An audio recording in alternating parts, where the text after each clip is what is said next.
నమస్తే. 'Harihara Veeramallu part 1' trailer అయితే వచ్చేసింది. మనం 'పవన్ కళ్యాణ్' ఫ్యాన్స్‌నైతే ఎక్కడ పట్టుకోలేకపోతున్నామండి. ఆ ట్రైలర్ చూడగానే ఫ్యాన్స్‌కనే కాదు ప్రతి ఒక్కరికి కూడా ఆ ట్రైలర్ చూడగానే గూస్ బంప్స్ వచ్చాయి. ఎందుకంటే 2020లో స్టార్ట్ అయింది ఈ మూవీ. ఒక 2, 3 ఇయర్స్ గ్యాప్‌లో వచ్చేస్తదేమో అని అనుకున్నాం గానీ, తర్వాత జరిగిన పరిణామాలు మనకు తెలిసిందే. పవన్ కళ్యాణ్ గారు రాజకీయాలలో బిజీగా ఉండడం, డేట్స్ ఇవ్వలేకపోవడం వల్ల అది ఇన్ని సంవత్సరాలైతే లాగైంది. 2020లో స్టార్ట్ అయిన ఈ సినిమా 2025కి వచ్చేసరికి ఇన్ని ఇయర్స్ వెయిట్ చేసిన దానికి ఫ్యాన్స్ అయితే ఫుల్ ఖుషి అయిపోతున్నారు, సాటిస్ఫై అయిపోతున్నారట ఈ ట్రైలర్ చూసిన తర్వాత. ఫస్ట్ ఆఫ్ ఆల్ ఈ ట్రైలర్‌ని మనం చాలా క్లియర్‌గా అబ్జర్వ్ చేసినట్లయితే చూసినట్లయితే ట్రైలర్ స్టార్ట్ అవ్వడమే అర్జున్ దాస్ గారు వాయిస్‌తో స్టార్ట్ అయింది. బట్ మనం ఆల్రెడీ ఓజీలో ఈ వాయిస్ విన్నాం కాబట్టి అంత ఇంపాక్ట్ ఏమి అనిపించట్లేదు. మేబీ ఇంకొక some other base voice use చేసి ఉండుంటే బావుంటదేమో అని కొందరి అభిప్రాయం. బట్ ఏదేమైనా మనం 'అర్జున్ దాస్' గారి ట్రైలర్‌తో మనకి స్టార్ట్ అవుతున్నప్పుడు అసలు చరిత్ర ఏంటి? ఎప్పటి నుండి ఇది స్టార్ట్ అయింది? ఎందువల్ల ఈ కథ ప్రారంభమైందో కూడా ఆయన వాయిస్‌లోనే మనకు చూసేయొచ్చు. ముఖ్యంగా ఈ ట్రైలర్ ఆద్యంతం మనం చూసినట్టయితే కంప్లీట్‌గా వార్ సీన్స్ ఉన్నాయి. అంటే ఫుల్ యాక్షన్‌తో ఈ ట్రైలర్ మనకి కనిపిస్తోంది. అంటే సినిమాలో కూడా ఈ యాక్షన్ సీన్స్, వార్ సీన్స్ కూడా చాలా బలంగా ఉన్నట్టుగానే మనం చూస్తూ ఉన్నాం. సాధారణంగా ఇలాంటి మొఘల్ చక్రవర్తులు లేకపోతే కోహినూర్ డైమండ్ కోసం అంటే మనకొక ఇంట్రెస్ట్ ఎక్కడి నుంచో వస్తది. ఎన్ని కథలు విన్నా, ఎన్ని స్టోరీస్ మనం చూసినా ఈ ఈ పీరియాడికల్ మూవీస్ కావచ్చు, లేకపోతే హిస్టారికల్ మూవీస్ అంటే ప్రతి ఒక్కరికి ఒకలాంటి ఆసక్తి ఉంటది. సాధారణంగా మనం 'చావా' సినిమా చూసిన తర్వాత యెస్ అని కూడా అది ప్రూవ్ అయిపోయింది. ఇప్పుడు 'హరిహర వీరమల్లు' ట్రైలర్‌ని 'చావాతో' కూడా కంపేర్ చేయడాన్ని మనం చూస్తున్నాం. అది కూడా బేస్డ్ ఆన్ ఇలా అంటే డైమండ్స్, వజ్రాలు, ఓకే. కోహినూర్ డైమండ్ దీనికి సంబంధించిందే కాబట్టి మనం చూసాం కదా అక్కడ కోహినూర్ వజ్రానికి సంబంధించి మనం ఇక్కడ ఎంత ఇంపాక్ట్ మనం చూస్తున్నామో ఈ ట్రైలర్‌లో 'చావా' రిలీజ్ అయిన తర్వాత కూడా అక్కడ నిధుల వేటకి సంబంధించిన తవ్వకాలు కూడా జరిగాయి. అంటే అంత ఇంపాక్ట్ ఉంటది మనకు. సో, కంపేర్ చేస్తున్నారు. ఈ కంపారిజన్‌లో కూడా 'హరిహర వీరమల్లు' ట్రైలర్‌లో ఏమాత్రం తగ్గలేదనే చూడొచ్చు. First of all Pawan Kalyan గారి ఆ డైలాగ్స్ కావచ్చు. అందులో ఒకటి ఇంట్రెస్టింగ్ డైలాగ్ మనం చూసాం. నేను రావాలనుకుంటున్నాను. బట్ మీరు రానివ్వట్లేదు అని. మేబీ ఈ డైలాగ్ మనం ఏపీ ఎలక్షన్స్‌కి ముందు జరిగిన సీన్ అయి ఉండొచ్చు. అప్పట్లో ఇది కాస్త పొలిటికల్‌కి కాస్త టచ్ అయ్యేలాగా లేకపోతే పొలిటికల్ ఫ్లేవర్ ఉండేలాగా మేబీ ఆ డైలాగ్ పెట్టి ఉండొచ్చు. బట్ ఆ డైలాగ్ సంబంధించి కథలో ఎలా ఉంది అనేది మనం చూడాల్సిందే. సో, ఈ పొలిటికల్‌గా కాస్త ప్లస్ అయితదేమో అని కూడా అనుకుని ఉండొచ్చు.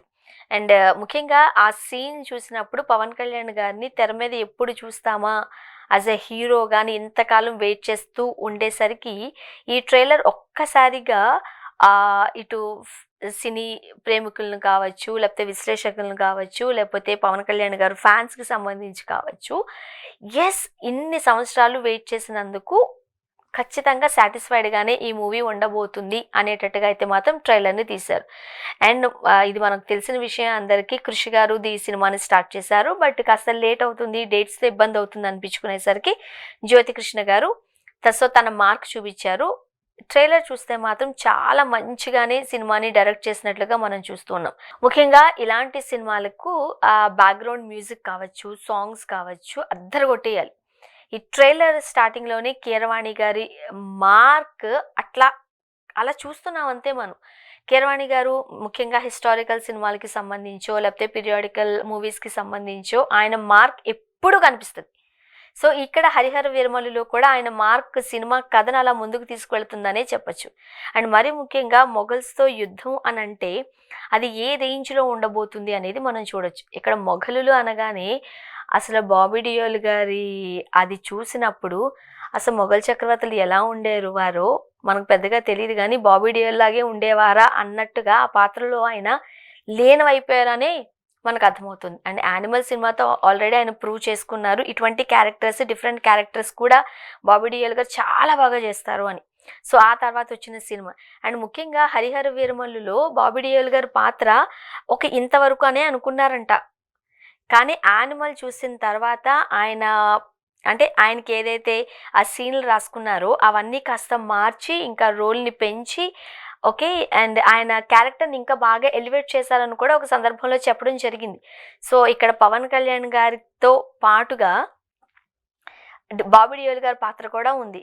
అంటే ఈ సినిమా ట్రైలర్ చూస్తున్నప్పుడు నాకు రాజమౌళి గారి డైలాగ్ కూడా గుర్తొచ్చింది. హీరో పాత్ర ఎలివేట్ కావాలి అనంటే విలన్ అంత స్ట్రాంగ్‌గా ఉండాలి అని. మేబీ 'హరిహర వీరమల్లు'లో అవి 2 కనిపిస్తున్నట్లుగా కూడా మనం చూస్తూ ఉన్నాం. అండ్ ముఖ్యంగా ఈ సినిమాలో నిధి అగర్వాల్ గారు ఇప్పటివరకు ఆమె ఒక గ్లామరస్‌గానో లేకపోతే ఒక హీరోయిన్‌గా సాంగ్స్ వరకునే మాత్రమే పరిమితం అయిపోయారు. తనకి తగ్గ పాత్ర పడలేదు అని చాలామంది అనుకున్నారు. బట్ ఇందులో నిధి అగర్వాల్ గారి డైలాగ్ చూసిన తర్వాత సినిమాలో తన క్యారెక్టర్‌కి చాలా మంచి ఇంపార్టెన్స్ ఉన్నట్లుగా చూస్తూ ఉన్నాం. అండ్ అప్పట్లో రాణులు ఉండేలాగా ఆ కాస్ట్యూమ్స్‌లో అయితే ట్రెడిషనల్ లుక్‌లో నిధి అగర్వాల్ సింప్లీ సూపర్బ్ అనిపించారు. సో, మనం ఈ ట్రైలర్ చూపించిన దాంట్లో బ్యాక్‌గ్రౌండ్ చాలా బావుంది. అండ్ 'క్రిష్' గారి మార్క్, మరోపక్క 'జ్యోతికృష్ణ' గారి మార్క్ కూడా మనం చూడొచ్చు.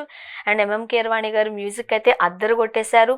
And most important Pawan Kalyan గారు యాక్షన్ సీన్స్‌తో ఇంకొక్కసారి అందరికి గూస్ బంప్స్ ఇచ్చేసారు అంతే. ట్రైలరే ఎంత బావుందంటే ఇంక సినిమా ఇంకెంత బావుంటదనే ఆసక్తి కూడా మనం చూస్తున్నాం. ఇది జూలై 24కి రిలీజ్ అవుతుందని ఒక డేట్ కూడా ఇచ్చేశారు.